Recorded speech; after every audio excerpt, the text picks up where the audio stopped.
नमस्ते सभी को। एक बार पुनः स्वागत आपका इतिहास की क्लास में। और हम इतिहास का एक भाग आधुनिक भारत और इसका हम टॉपिक पढ़ रहे थे गांधी युग। क्या पढ़ रहे थे? गांधी युग। ठीक है। और गांधी युग में हमने हमारा जो नेक्स्ट वीडियो था वो था क्रिप्स प्रस्ताव, यानी 1942 में सर स्टेफर्ड क्रिप्स के नेतृत्व में एक क्रिप्स प्रस्ताव भारत भेजा गया। क्रिप्स प्रस्ताव भारत आता है। इसका मैंने पूरा वीडियो आपको समझा दिया है, पिछले वाला देख लेना आप। लेकिन इसी समय क्या होता है कि 1942 में ही, यानी क्रिप्स मिशन तो आता है मार्च में, और 1942 अगस्त में ग्वालियर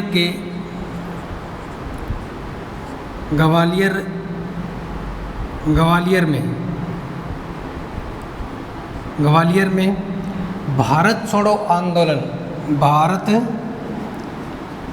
आंदोलन की पृष्ठभूमि तैयार हो जाती है। भारत छोड़ो आंदोलन। देखिए हुआ क्या था, अपन पढ़ क्या रहे हैं? गांधी युग के अंदर देखिए क्या हुआ। सबसे पहले कि 1939 से 1945 प्रथम द्वितीय विश्व युद्ध चल रहा। द्वितीय विश्व युद्ध में भारतीयों की सहायता के लिए, भी भारतीय लोग हमारी सहायता करें, इसके लिए क्रिप्स प्रस्ताव भेजा गया। क्रिप्स प्रस्ताव जब भेजा गया तो गांधी जी ने और नेहरू जी दोनों ने इसमें क्या जताई? नाराज़गी जताई। और नाराज़गी जताने पर क्या हुआ कि यहाँ से सैनिक वगैरह नहीं भेजे गए। ठीक है। लेकिन क्रिप्स प्रस्ताव वापस से चला जाता है। और इस प्रकार से क्या हुआ कि भारतीयों को एक डर सताने लग गया। भारतीयों को डर सताने ये लग गया कि अगर मित्र राष्ट्र जीतते हैं तो ये हमारे ऊपर क्या करेंगे? दोबारा आक्रमण करेंगे। क्योंकि एक बार तो इनकी स्थिति नाजुक है, इंग्लैंड कर नहीं रहा। लेकिन जैसे अगर ये जीत जाएंगे तो क्या पता हमारे ऊपर ये दोबारा आक्रमण कर दे। ठीक है। दूसरा क्या हुआ कि दूरी राष्ट्रों में उस समय कौन शामिल था? जापान। और जापान एशिया महाद्वीप का देश है। और भारतीयों को ये डर था कि हो न हो कल को अगर जब युद्ध समाप्त होगा तो जापान जो है वो मित्र राष्ट्रों की शक्ति कमज़ोर करने के लिए वो भारत के ऊपर जरूर आक्रमण करेगा। यानी इस प्रकार से क्या हुआ, एक बहुत बड़ा डर सता रहा था। तो उसी समय क्या हुआ, अगस्त के अंदर 1942 में गांधी जी के नेतृत्व में क्या हुआ, ग्वालियर के एक मैदान में, तो वहाँ पर भारत छोड़ो आंदोलन, यानी अंग्रेजों भारत छोड़ो इस प्रकार के नारे दिए गए। और भारत छोड़ो आंदोलन की पृष्ठभूमि तैयार होता है कि गांधी जी ने कहा कि अंग्रेज हमें हमारे भगवान के भरोसे छोड़कर यहाँ से चले जाए। ठीक है। तो अगस्त 1942 में हमारा दूसरा एक आंदोलन शुरुआत होता है जिसका नाम क्या था? भारत छोड़ो आंदोलन। ठीक है। भारत छोड़ो आंदोलन मतलब शुरुआत हो जाता है। उसी समय क्या होता है, एक योजना बनती है, वेवेल योजना 1945।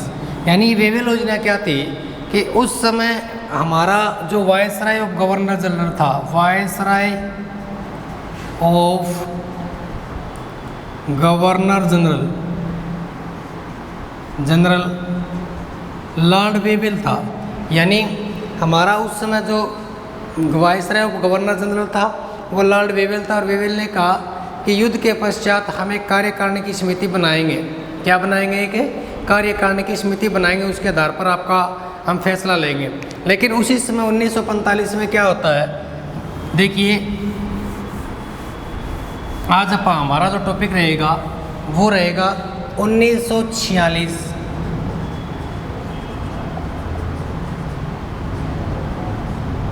कैबिनेट मिशन योजना। ठीक है। अब जैसे मैंने अभी आपको बता रहा था ना कि 1945 में क्या होता है कि इंग्लैंड के अंदर चुनाव होते हैं। इंग्लैंड में क्या होते हैं? इंग्लैंड में चुनाव होते हैं। तो इंग्लैंड में जब चुनाव लड़ते हैं, जैसे हमारे जब चुनाव होते हैं देश राष्ट्रपति के या प्रधानमंत्री के, तो हमारे 2 या 3 4 5 जो भी पार्टी चुनाव लड़ती है, लेकिन मुख्य रूप से देखा जाए तो भाजपा और कांग्रेस है। उसी प्रकार से इंग्लैंड के अंदर एक तो है लेबर पार्टी और दूसरी एक कंजर्वेटिव पार्टी। ठीक है। जिस प्रकार अमेरिका में एक डेमोक्रेटिक पार्टी है, एक रिपब्लिक पार्टी है, उसी प्रकार इंग्लैंड में क्या हुआ कि यहाँ पर 1945 में जब चुनाव हुए तो जो कंजर्वेटिव पार्टी है वो हार जाती है और यहाँ पर लेबर पार्टी विजय होती है। लेबर पार्टी क्या होती है? जीतती है। इस लेबर पार्टी का जो पीएम बना, यानी इंग्लैंड का जो पीएम बना उस समय, इंग्लैंड का पीएम बना वो बना क्लेमेंट एटली। कौन बना? क्लेमेंट एटली बना, ठीक है। यानी अपन पढ़ के आ रहे हैं 1946 कैबिनेट मिशन योजना। अब कैबिनेट किसे बोलते हैं? अपन मंत्री होते हैं ना हमारे, कैबिनेट मंत्री बोलते हैं ना, कैबिनेट मंत्री, राज्य मंत्री, स्वतंत्र प्रभार, उप मंत्री। तो उस प्रकार से क्या होगा, अब 1945 में वेवेल योजना आ गई, युद्ध समाप्त हो गया। अब भारत को क्या करेंगे? आज़ाद। अब भारत क्या हो जाएगा? आज़ाद हो जाएगा, क्योंकि अपन कहाँ आ गए? 1946 में आ गए। और मतलब 15 अगस्त को तो आज़ाद हो जाएगा, लेकिन यहाँ पर मसौदा तो बनेगा ना एक। तो इंग्लैंड का प्रधानमंत्री कौन बना उस समय? क्लेमेंट एटली बना। तो एटली बना तो इसने क्या किया, अपना अब एक कैबिनेट बनाएगा ना, अपना मंत्रिमंडल तो बनाएगा ना। अरे जैसे मोदी ने जब चुनाव जीता तो उसने अपने मंत्रिमंडल बना रखा है ना, कि नहीं बना रखा? वही। तो यहाँ पर क्या हुआ, 3 व्यक्ति, यानी कैबिनेट एटली ने अपने मंत्रिमंडल के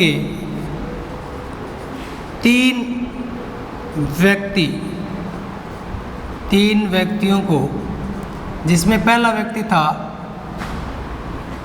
अलेक्जेंडर,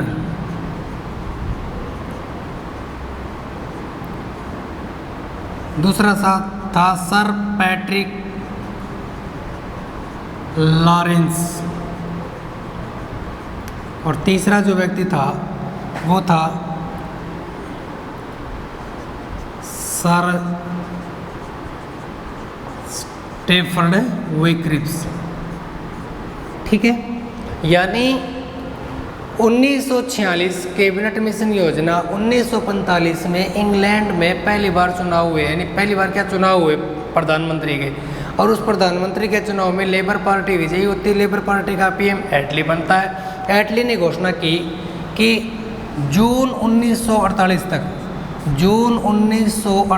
तक एटली घोषणा करेगा। देखो एटली क्या घोषणा कर रहा है? एटली घोषणा कर रहा है कि जून 1948 तक भारतीयों की सत्ता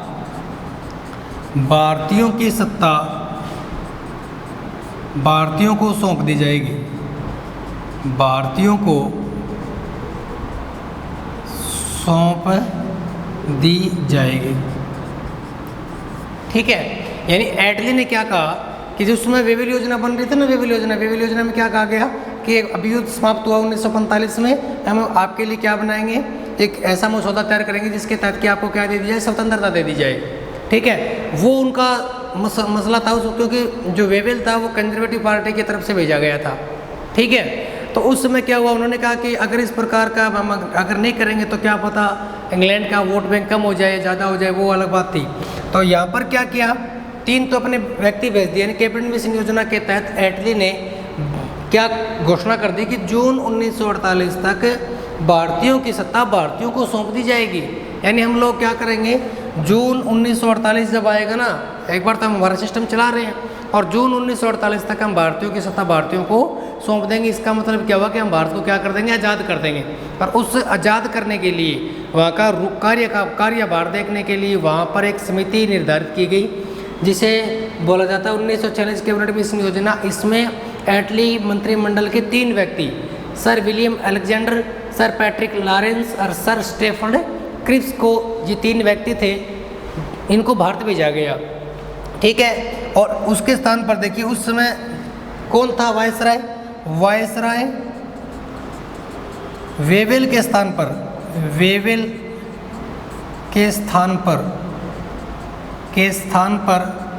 लॉर्ड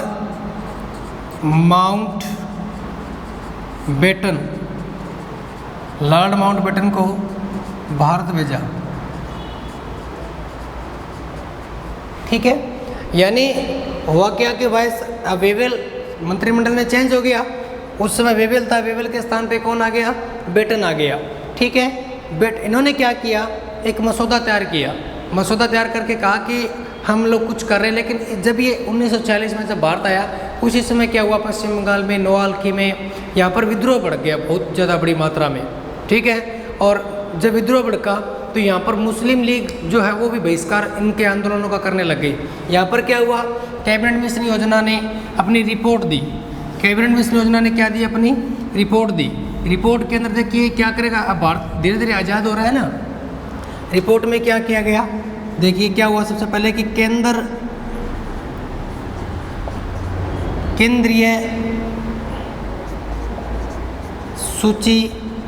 केंद्रीय सूची के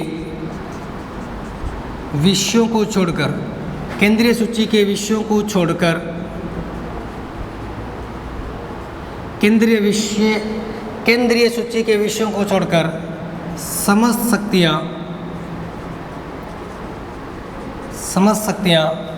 प्रांतों में विभाजित कर दी जाएगी या प्रांतों को दे दी जाएगी,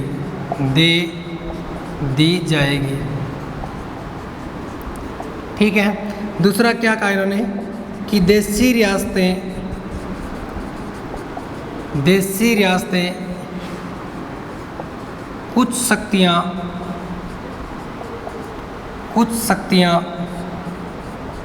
केंद्र सरकार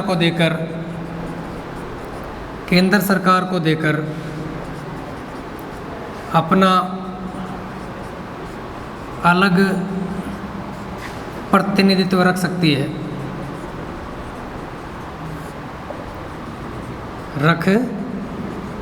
है, ठीक है।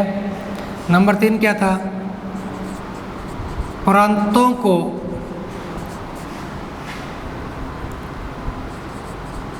पूर्ण रूप से शक्तियों का अधिकार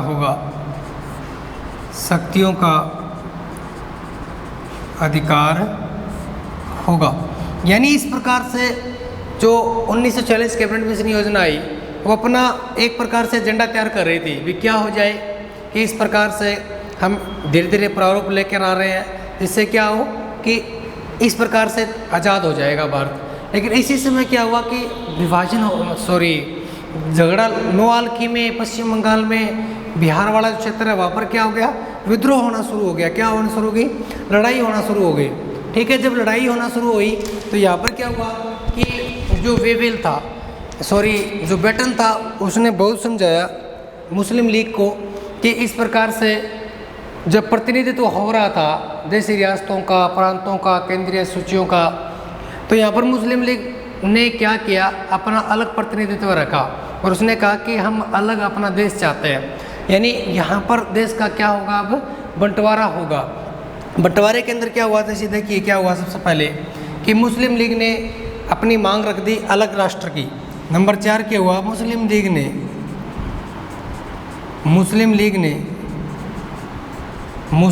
ने अलग राष्ट्र की मांग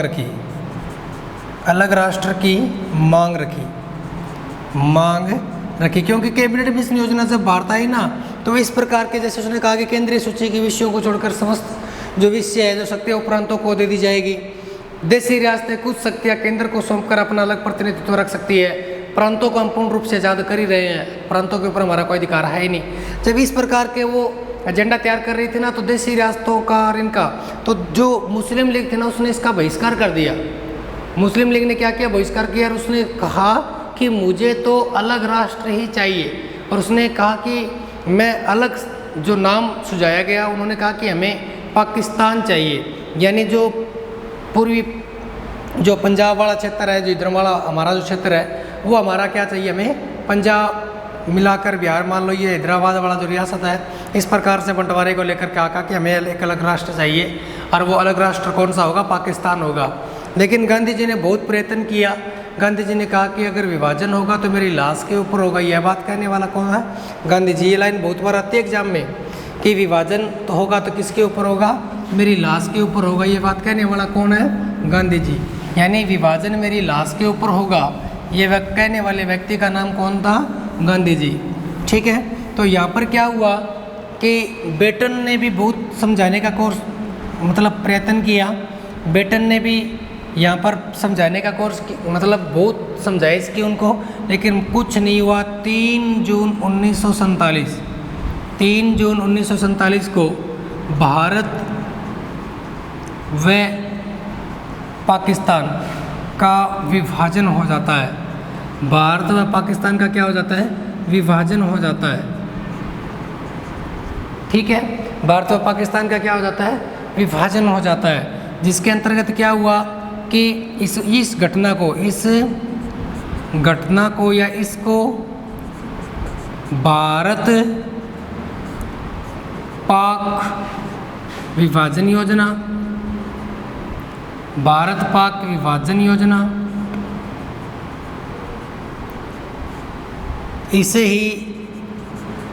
इसे डिक्की बर्ड प्लान योजना, डिक्की बर्ड प्लान योजना, इसे भारत पाक विभाजन योजना, डिक्की बर्ड प्लान योजना, जिसके कारण क्या हुआ, यहाँ पर भारत व पाक के मध्य सर कैरिल रैडक्लिफ के द्वारा, यानी भारत पाक विभाजन योजना, डिक्की बर्ड प्लान योजना, 3 जून 1947 को क्या हुआ, बेटन ने बहुत समझाया जिन्ना को, लेकिन कुछ नहीं हुआ उस चीज़ का। 3 जून 1947 को भारत व पाक का क्या हो जाता है? विभाजन हो जाता है। इस घटना को बोलते हैं भारत पाक विभाजन योजना, डिक्की बर्ड प्लान योजना और माउंटबेटन योजना। ठीक है, जिसके कारण क्या हुआ, भारत और पाकिस्तान के बीच में लगभग 3310 किलोमीटर, यानी 3310, जैसे अपन देखते हैं ये भारत वाला हिस्सा ऊपर वाला, तो यहाँ से शुरू हो जाओ आप, यहाँ से जम्मू कश्मीर, ठीक है, जम्मू कश्मीर से नीचे आ जाओ पंजाब, पंजाब से जस्ट नीचे आ जाओ राजस्थान, और राजस्थान से नीचे आ जाओ गुजरात। यानी ये जो हमारा यहाँ से यहाँ तक, यानी जम्मू कश्मीर LOC से लेकर और यहाँ कच्छ तक, ये क्या है, भारत और पाकिस्तान का विभाजन। यहाँ पर कौन सी रेखा है? Red Cliff. कौन सी रेखा है? रेड क्लिफ रेखा है। ठीक है, रेड क्लिफ रेखा यहाँ पर खींची गई है। इस प्रकार देखिए भारत और पाकिस्तान का क्या हो जाता है? विभाजन हो जाता है। भारत और पाकिस्तान का यहाँ पर क्या हो गया? विभाजन हो गया। इतनी बात समझ में आई आपको? ठीक है, जिसके कारण क्या हुआ, अब 14 अगस्त 1947 को, 14 अगस्त 1947 को पाकिस्तान आज़ाद हो गया। पाकिस्तान क्या हो गया? आज़ाद हो गया। तथा 15 अगस्त 1947 को भारत आज़ाद हो गया। भारत आज़ाद। पाकिस्तान का राष्ट्रपति, पाक का राष्ट्रपति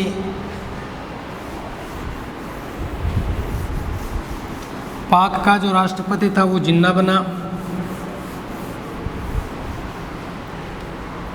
पाकिस्तान का राष्ट्रपति जिन्ना और PM बना था रहमत अली चौधरी। रहमत अली चौधरी। जबकि भारत का राष्ट्रपति उस समय बना था डॉक्टर राजेंद्र प्रसाद।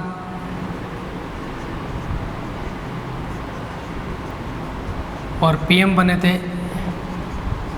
नेहरू। ठीक है, और उस समय वायसराय थे हमारे लॉर्ड माउंटबेटन। Lord batten. ठीक है, PM कौन बने थे? लॉर्ड माउंटबेटन बने थे। यानी एक तरफ से देखा जाए तो कैबिनेट मिशन योजना के तहत जून 1948 में भारत को स्वतंत्रता देनी थी, लेकिन उस समय क्या हुआ, जब ये माउंटबेटन को भारत भेजा गया तो यहाँ पर विद्रोह भड़क जाता है। क्या भड़क जाता है? विद्रोह भड़क जाता है। और इस विद्रोह के कारण ही यहाँ पर क्या होता है कि समय से पहले ही इनको क्या दे दी जाती है? स्वतंत्रता दे दी जाती है, क्योंकि मुस्लिम लीग के द्वारा जब विद्रोह किया गया जिसके कारण क्या हुआ कि यहाँ पर अनेक प्रकार के विद्रोह भड़के, और विद्रोह भड़के जिसके कारण क्या हुआ कि इनको समय से पहले क्या दे दी गई, स्वतंत्रता दे दी गई। क्या दे दी गई, स्वतंत्रता दे दी गई। ठीक है, 1946 कैबिनेट मिशन योजना के तहत भारत को स्वतंत्रता मिलती है। अब ये एग्जाम में बहुत बार प्रश्न है, पूछा गया है कि भारत को स्वतंत्रता किस योजना के तहत मिली। ठीक है, तो उसमें आपसे पूछेगा 1942 किस प्रस्ताव, या पूछ लेगा कैबिनेट मिशन योजना के तहत भारत स्वतंत्रता अधिनियम 1935, जो भी कुछ होगा वो आपसे पूछ लेगा। लेकिन आपको सिर्फ ये सही करके आना है कि भारत को स्वतंत्रता 1946 कैबिनेट मिशन योजना के तहत मिली। अगर पूछे उस समय हमारा वायसराय कौन था, तो हमारा वायसराय उस समय था लॉर्ड माउंट बेटन। अगर पूछे कि उस समय इंग्लैंड का पीएम कौन था, तो उस समय इंग्लैंड का पीएम कौन था, इंग्लैंड का पीएम था क्लेमेंट एटली, जो कौन सी पार्टी से था, लेबर पार्टी से। कौन सी पार्टी से था, लेबर पार्टी से। समझ में आ गया इतनी बात है। अब क्या हुआ कि अपन पढ़ क्या रहे थे, गांधी युग। ठीक है, अब 30 जनवरी 1948, 30 जनवरी 1948 यहाँ पर क्या हुआ, 30 जनवरी 1948 भारत आज़ाद हो गया। और भारत आज़ाद होने के बाद 30 जनवरी की बात है, 30 जनवरी 1948 इस दिन गांधी जी दिल्ली में बिड़ला मंदिर से जा रहे थे, यानी बताते हैं कि मंदिर में कुछ पूजा वगैरह करने के लिए जा रहे थे। उसी समय नथुराम गोडसे व नारायण करकरे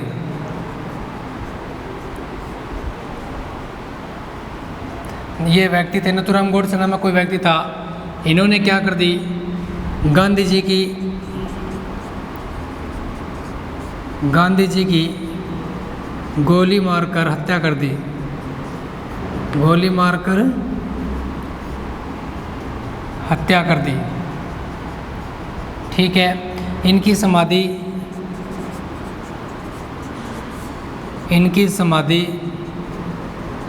दिल्ली में है। इनकी समाधि कहाँ है, दिल्ली में है। बताते हैं कि जब ये मरे थे तो इनके मुख से हे राम शब्द निकला था। तो इनकी जो समाधि है, समाधि के ऊपर देवनागरी लिपि में हे राम शब्द लिखा है। ठीक है, यानी 2 अक्टूबर 1869 को इनका जन्म पोरबंदर गुजरात में होता है। उसके बाद ये ब्रिटेन बैरिस्टर की पढ़ाई के लिए जाते हैं, लेकिन बैरिस्टर की पढ़ाई में कुछ ज़्यादा मन नहीं लगने के कारण वापस कहाँ चले जाते हैं, नेटाल दक्षिण अफ्रीका चले जाते हैं। यानी 1919 से लेकर 1947 का जो समय है वो भारतीय इतिहास में किस नाम से जाना जाता है, किस नाम से, गांधी युग के नाम से जाना जाता है। हमने इसका पूरा का पूरा विवरण पढ़ लिया। यानी 2 अक्टूबर 1869 को गांधी जी का जन्म होता है। गांधी जी का जन्म जब हुआ, बैरिस्टर की पढ़ाई के लिए लंदन चले गए। लंदन आने के बाद ये गुजराती व्यापारी दादा अब्दुल्ला का मुकदमा लड़ने के लिए दक्षिण अफ्रीका जाते हैं और वहाँ पर रंगभेदी नस्लभेदी सरकार के खिलाफ टिप्पणी करते हैं। 1904 डरबन में पहली बार सत्याग्रह का प्रयोग किया गया। नेटाल दक्षिण अफ्रीका में कांग्रेस की स्थापना करते हैं। 1915 9 जनवरी 1915 को गांधी जी भारत आते हैं, अपोलो बंदरगाह पे उतरते हैं। अपोलो बंदरगाह पे उतरने के पश्चात 9 जनवरी को भारत के अंदर अप्रवासी भारतीय दिवस बनाया जाता है। BHU मदन मोहन मालवीय के नेतृत्व में जो BHU बनारस हिंदू विश्वविद्यालय की स्थापना हो रही थी, वहाँ उसके उद्घाटन में जाते हैं और उसके उद्घाटन में जाने के पश्चात वहाँ पर एक बहुत बड़ा स्पीच देते हैं। फिर 1916 में जो चंपारण बिहार था वहाँ प्रथम सत्याग्रह करते हैं। उसके बाद खेड़ा गुजरात में और उसके पश्चात अहमदाबाद सूती मिल में। फिर खिलाफत आंदोलन 1919 में रॉलेट एक्ट का विरोध करते हैं। 1919 में जलियांवाला बाग हत्याकांड होता है। 1924 के अंदर हिंदुस्तान रिपब्लिक एसोसिएशन की स्थापना होती है। 1926 के अंदर काकोरी टेंट षड्यंत्र होता है।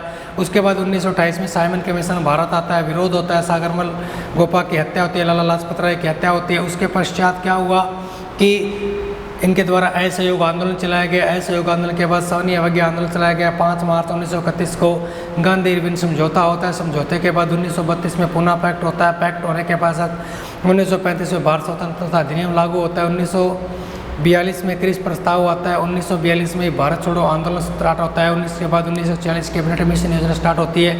1947 में भारत आज़ाद होता है। 23 जनवरी 1948 को गांधी जी की नथुराम गोडसे के द्वारा क्या कर दी जाती है, हत्या कर दी जाती है। इनकी समाधि कहाँ है, दिल्ली के अंदर, जिसके ऊपर देवनागरी लिपि में क्या लिखा हुआ है, हे राम लिखा हुआ है। मैंने आपको पूरा का पूरा इसका विवरण पढ़ा दिया है। गांधी युग के मेरे हिसाब से 5-10 वीडियो बने होंगे, ढंग से पढ़ना।